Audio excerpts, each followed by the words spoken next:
ತಿರುಪತಿ ಲಡ್ಡುಗೆ ತುಪ್ಪದ ಬದಲು ಪ್ರಾಣಿಗಳ ಕೊಬ್ಬು ಬಳಕೆ. ಆಂಧ್ರ ಸಿಎಂ ಚಂದ್ರಬಾಬು ನಾಯ್ಡು ಸ್ಫೋಟಕ ಹೇಳಿಕೆಯನ್ನು ಕೊಟ್ಟರು. ಜಗನ್ ರೆಡ್ಡಿ ಅವಧಿಯಲ್ಲಿ ಲಡ್ಡುಗೆ ಪ್ರಾಣಿಗಳ ಕೊಬ್ಬು ಬಳಕೆಯಾಗಿದೆ. ವೈಎಸ್ಆರ್ ಕಾಂಗ್ರೆಸ್ ವಿರುದ್ಧ ಸಿಎಂ ನಾಯ್ಡು ಗಂಭೀರ ಆರೋಪ ಮಾಡಿದರು. ಎನ್ಡಿಎ ಸಭೆಯಲ್ಲಿ ಲಡ್ಡು ರಹಸ್ಯವನ್ನ ಬಿಚ್ಚಿಟ್ಟಿದ್ದಾರೆ. ಆಂಧ್ರ ಸಿಎಂ ಚಂದ್ರಬಾಬು ನಾಯ್ಡು ಕಳೆದ 5 ವರ್ಷಗಳಲ್ಲಿ ತಿರುಮಲದ ಪಾವಿತ್ರ್ಯತೆ ಹಾಳು ಮಾಡಿದ್ದಾರೆ. ವೈಎಸ್ಆರ್ ಪಕ್ಷದ ವಿರುದ್ಧ ಗಂಭೀರ ಆರೋಪ ಮಾಡಿದ್ದಾರೆ. ಸಿಎಂ ನಾಯ್ಡು ಲಡ್ಡು ತಯಾರಿಕೆ ತುಪ್ಪದ ಬದಲು ಪ್ರಾಣಿಗಳ ಕೊಬ್ಬು ಬಳಸಲಾಗಿದೆ. ತಿರುಪತಿಗೆ ಬರುವಂತಹ ಭಕ್ತಾದಿಗಳಿಗೆ ಈ ಲಡ್ಡುಗಳನ್ನು ನೀಡಲಾಗ್ತಾ ಇತ್ತು. ವೈಎಸ್ಆರ್ ಕಾಂಗ್ರೆಸ್ ವಿರುದ್ಧ ಸಿಎಂ ನಾಯ್ಡು ಗಂಭೀರ ಆರೋಪ ಮಾಡಿದ್ದಾರೆ. ನಾವೀಗ ದೇಗುಲವನ್ನ ಶುದ್ಧೀಕರಣ ಮಾಡಿದ್ದೇವೆ. ತಿರುಪತಿಯ ಪಾವಿತ್ರ್ಯತೆ ಕಾಪಾಡಲು ಪ್ರಯತ್ನ ಮಾಡ್ತಾ ಇದ್ದೇವೆ. ಶುದ್ಧ ತುಪ್ಪ ಬಳಸಿ ಲಡ್ಡುಗಳನ್ನ ತಯಾರು ಮಾಡಲಾಗ್ತಾ ಇದೆ ಅಂತ ಚಂದ್ರಬಾಬು ನಾಯ್ಡು ವೈಎಸ್ಆರ್ ಕಾಂಗ್ರೆಸ್ ಪಕ್ಷದ ವಿರುದ್ಧ ಅಂದ್ರೆ ಹಿಂದಿನ ಸರ್ಕಾರದ ವಿರುದ್ಧ ಗಂಭೀರ ಆರೋಪ ಮಾಡಿದ್ದಾರೆ. ಅನೇಕ ಆರೋಪಗಳನ್ನು ಮಾಡಿದ್ದಾರೆ.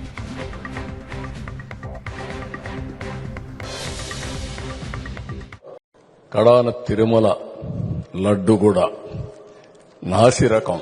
నాకైతే ఆశ్చర్యం వేస్తుంది. ఎన్ని కంప్లైంట్ చేసినా కడాన వెంకటేశ్వర స్వామి పవిత్రతను దెబ్బతీశారు. ఎన్నోసార్లు చెప్పాం. అక్కడ ఎంత దుర్మార్గంగా ప్రయత్నం చేశారంటే అంత దుర్మార్గంగా ప్రవర్తించారు. కడాన అన్న దానంలో క్వాలిటీ ఆఫ్ ఫుడ్ లేకుండా చేశారు. దేవుని దగ్గర పెట్టే ప్రసాదం అపవిత్రం చేసే విధంగా ఓసారి బాధేస్తుంది.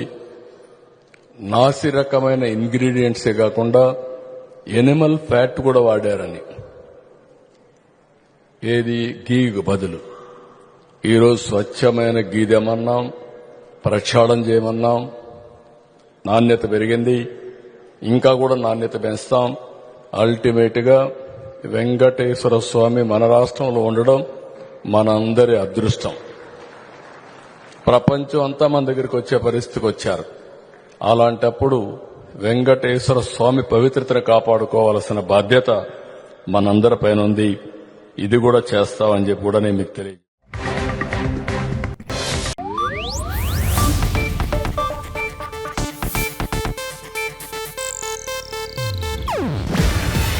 ಇದು ಏಷ್ಯಾನೆಟ್ ನ್ಯೂಸ್ ನೆಟ್ವರ್ಕ್ ಪ್ರಸ್ತುತಿ. ನೀವು ನೋಡ್ತಿದ್ದೀರಾ ಏಷ್ಯಾನೆಟ್ ಸುವರ್ಣ ನ್ಯೂಸ್.